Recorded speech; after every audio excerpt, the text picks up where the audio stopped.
igual tem no basquete, não sei o que, ele faz os cálculos e fala, o padrão dele é esse, ele faz 40% disso, ele movimenta assim, ele dá 2 passos para cá, ele dá lá. E dali a gente pega os pontos fortes do atleta e traça. Aí, na visualização, ele já começa a traçar a estratégia. Tá dando certo a estratégia? É a visualização da luta real. Então, ele tá lá, ele se vê entrando no vestiário, colocando atadura, passo a passo, respirando. O Tate tá lá, trocando ideia, conversando. O que é? Aí ele começa a vir as sensações. Porra, tá nervoso. Porque você sente o nervoso. Você tá vivendo aquilo. Aí, beleza. Pô, e agora, o que é que você faz quando tá fazendo atadura? Pô, quando tá fazendo atadura é a hora que eu tô repassando na cabeça, que a Luciana passa isso, eu tô repassando a estratégia da luta. Aí eu fecho o olho, tá lá o Tate, e ele vai vivendo aquilo, na visualização. Aí, pum, agora o aquecimento. Pô, como é que vai ser o aquecimento? Vai começar com o Henry, com o Daniel, vamos fazer isso, vamos fazer aquilo, vamos fazer agora... Pega quem está ali, no caso, para fazer o treino técnico. Então, vou fazer isso. Aí ele se vê fazendo, sente o cheiro, aí vê aquele negócio. 5 minutos, se arruma, bota a roupa, ele está vendo tudo. Agora, 5, 4, 3, 2, 1, ele bota a música dele. Pum, entra. Irado. Aí ele entra, aí... passa lá, ele sente aquilo, ele entra, ele geralmente, no caso do Durinho, é o segundo a entrar, porque é vermelho. Sim. Ele tá mais na frente no ranking.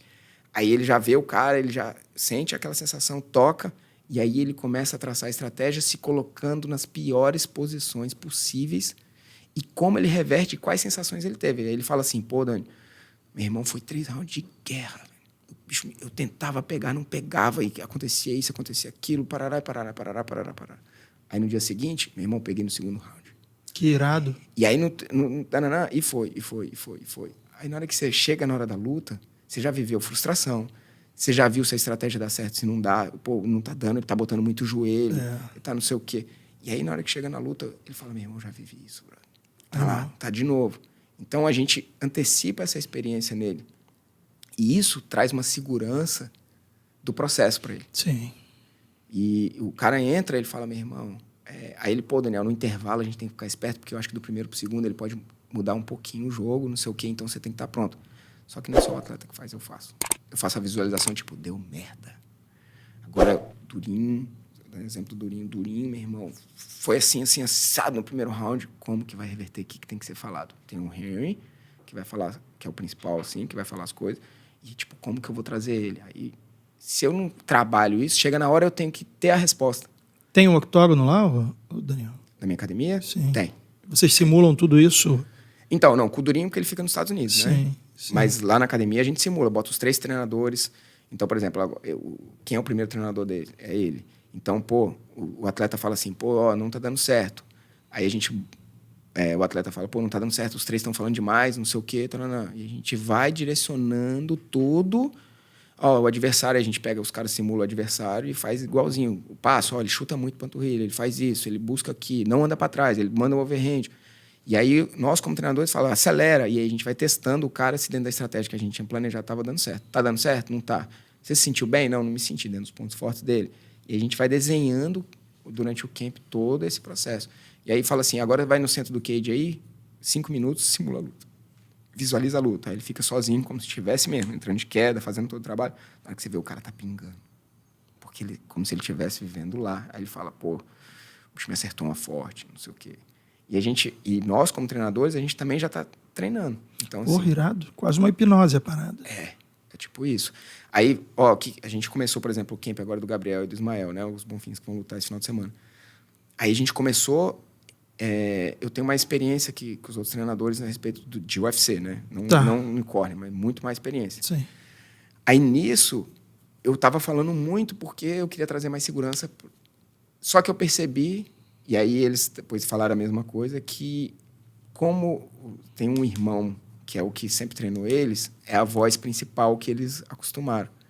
Então, eu estava meio que gerando ruído na cabeça dele. Aí, eu tenho que me colocar, que aí a gente tem que trabalhar o ego assim como um atleta, falar assim, peraí, é uma banda isso aqui. Nessa banda, eu toco bateria, eu toco guitarra. Eu não sou o cantor, não sou o vocalista. A gente vai fazer o vocalista fazer da forma certa. Então, aí eu chego pro irmão mais velho, que é o principal, e fico assim, seguinte, mais na barriga, mais não sei o quê. Aí ele vai e pum, fala, ó, tô observando aqui do adversário, não sei o quê. Aí é hora de queda, aí entra o Luiz. A voz do Luiz já ativa, porque Prepara a queda. Aí a voz dele já Luiz, é aquela... o cubano? O cubano. É aquela que ativa. Então, é uma banda. Irado. A gente vai treinando essa banda e aí eu vou fazendo a visualização para na hora da luta. Eu sou o que mais faz a visualização no sentido dos treinadores. Sim. Eles estão começando assim, Sim. nesse sentido. Mas eu faço a visualização, tipo, se der merda, no terceiro round, o cara perdeu as pernas. Que caminho? Aí eu chego e pergunto para eles, pô, e se ele perder as pernas, o que a gente vai fazer? Ah, não, a gente vai fazer isso. Então, vamos simular esse round aqui que ele perdeu as pernas. Tá cansado. Então, vamos fazer ele trabalhar isso. Mas foge um pouco... Tudo bem, mas é pra gente não ter que, na hora da luta, tomar essa decisão. Entendi. Pode falar. Desculpa aí. Não, desculpa eu, que tirei sua atenção quando virei para ele. Não é isso. Cara, 100% mental, 150%. 150% mental. Não é só técnica. Não. Agora, se não tem toda a técnica, tudo estruturado e o cara não tá pronto ali, não flui. E como é que a gente... apesar disso, não é nem além, apesar disso, tem os caras fora da curva. Sim. Por exemplo, citar alguns aqui. Alex Poitin, o cara que começou na arte marcial com 21 anos, vem de uma origem paupérrima, poucos recursos, gostava de um álcool, meteu a porrada em todo mundo, irmão. Como que explica uma parada dessa, brother? O cara foi campeão brasileiro de kickboxing bebendo. Você tem noção? Tem coisa que a gente... Esquece. Não dá, entrega. Só entrega. Aceita que fica melhor. Que fica porque senão melhor. você vai ficar sofrendo tentando entender. Caralho. Glover Teixeira. Glover, meu irmão. A gente estava trocando uma ideia aqui, eu e Malhadinho. E olha a constatação, brother. Dominic Reyes, após perder pro John Jones, ladeira abaixo. Ladeira abaixo. Gustafsson, ladeira abaixo. Ryan Bader, vazou do UFC. Rashad Evans, sei nem onde tá. Mas quem, brother? Faz a fila. Todo Shogun mudou drasticamente. Agora já é mais a questão da idade.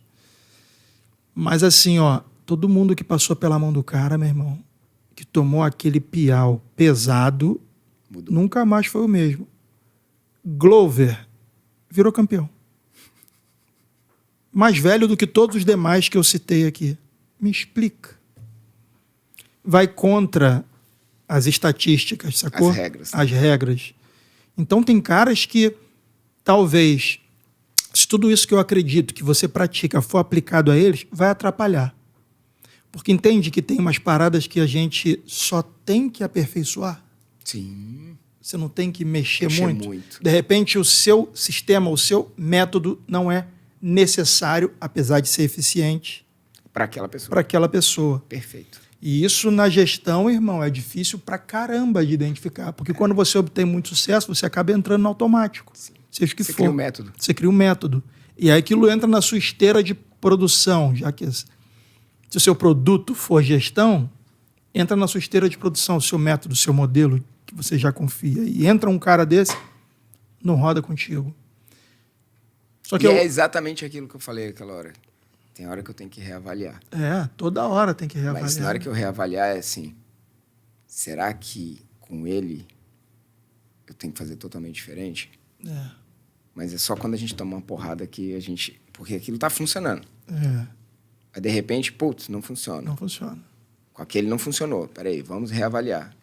Qual é o momento de reavaliar, que é difícil? Sim. O Glover é diferente. Porra! Pelo amor de Deus, irmão. O cara atravessou com os coiotes lá pelo México para chegar nos Estados Unidos, porque o governador Valadares, isso é quase que tradição do lugar, né, da cidade. Começou a lutar MMA achando que ia ser uma luta de queda de braço, enfim, todo mundo já conhece a história do cara. Sim. Então, ele é um dos caras que eu olho e falo, caralho, como pode, irmão? Como pode ir tão contra as estatísticas assim? E hoje ele tem a equipe dele. Ele também é diferente porque ele entra naquela safra de lutadores. Mas ele tem alguém. Provavelmente. Mas é algo diferente, entendeu, o Daniel? Para mim, o treinador de MMA, você, o Dedé, o Henry Hooft, Ainda é algo novo até para vocês, na minha opinião. Sim. Entendeu? Para mim, então, para eles, ainda já estão mais rodados, mas... Mesmo mais rodados, cara, porque... Caralho, há quanto tempo o MMA é MMA, de fato? 30 anos, né? 30 anos, você tá botando vale tudo na conta. Vale tudo junto, MMA, artes marciais misturadas nas regras do UFC. 12 anos, né? No máximo, brother. Porque até então, até na época do Pride, você sendo um pouco mais selvagem, valia. Meu irmão, não tinha usada. Você podia pisar na cara do oponente. Você não precisa ser lutador de nada para pisar na cara de alguém. É só você ser bom de pisão na cabeça de alguém. Chutar a cara. Entende que quanto mais grosseiro, mais fácil. Parece contraditório o que eu estou falando, mas você consegue... Deixa eu dar um exemplo com um lutador. Bob Sapp. Bob Sapp era uma aberração do ponto de vista físico. Parecia um gorila. Quanto mais bruto ele era, melhor ele se dava nas lutas. Sim. Quando ele era um faixa branca do Vale Tudo, ele devastou meio mundo. Quando ele foi começando a querer refinar a técnica dele, ele apanhou igual a boi ladrão. Chegar a ponto de desaparecer. Falar, caralho, esse bagulho dói. Faz sentido? Faz. Então, eu acho que o MMA vai se tornar cada vez mais refinado e ensiná-lo será cada vez mais difícil. Mais complexo. Mais complexo. Não, ter time grande vai ser muito complexo. Vai ser muito foda. Porque vai ter que ter muita individualidade. Sim. Eu tenho um atleta lá na academia, tem vários atletas, né? Vamos lá, Jordan, Fischer, os meninos, Igor, enfim. Pego as características dos meninos. Tem menino que eu olho e falo assim, cara, por que quando a gente dá pedreira pra esse cara, ele não treina direito e ele arrebenta na luta? E quando a gente fala, foca, faz, tal, segue, não sei o quê, pega um cara que a gente sabe que a probabilidade dele ganhar é altíssima, ele não ganha. E eu não entendo, tipo, são coisas que eu falo assim, tem coisas que eu tenho que entregar e não adianta eu manter ele na regra. Porque se eu mantiver ele na regra, aí a gente vai aprendendo. Sim. Eu tô mantendo ele na regra, não tá dando resultado. Ele, quando tá fazendo do jeito dele, lógico, com todo o treinamento, tudo, mas assim, o jeito mais relaxado, tá fluindo. Sim. Opa, então o caso dele é peso. Então, sei lá. Mas a gente vai tentando entender. Sim. Tem horas que eu entrego, eu falo, bicho, eu ainda não captei ainda o que é a ideia. Que nem você falou, o Poatan, pô, não sei. É tipo, meu irmão, não adianta. Se eu ficar quebrando cabeça, eu começo, porque eu fico preocupado. Falo, meu irmão, peraí, tem que entender esse cara. Tem que ter algum padrão. Tem que ter um padrão. E não necessariamente, né, cara? Talvez o padrão dele é não ter padrão, né? É não ter padrão. É fato, cara. É diferente quando a gente... Eu não queria estar na pele de um treinador. Porque aí você pega e fala assim, pô, mas esse sistema funciona com tantas pessoas, mas com esse não funciona. Sim. Como que eu vou fazer para separar isso? Ou então o sistema já vai abarcar isso, não vai? Como é que a gente vai fazer? Então é um aprendizado que a gente tem que ir constantemente melhorando. Sim. Com esse funciona, com esse não funciona. Qual é a luta mais importante? Obrigado por ter assistido a esse corte. E caso você também queira trabalhar com o YouTube, ganhar até $3.000 no seu primeiro mês remunerado, sem nem precisar aparecer, confere o primeiro link na descrição. Caso queira assistir ao episódio completo, o segundo link na descrição também. Beleza? Abraço!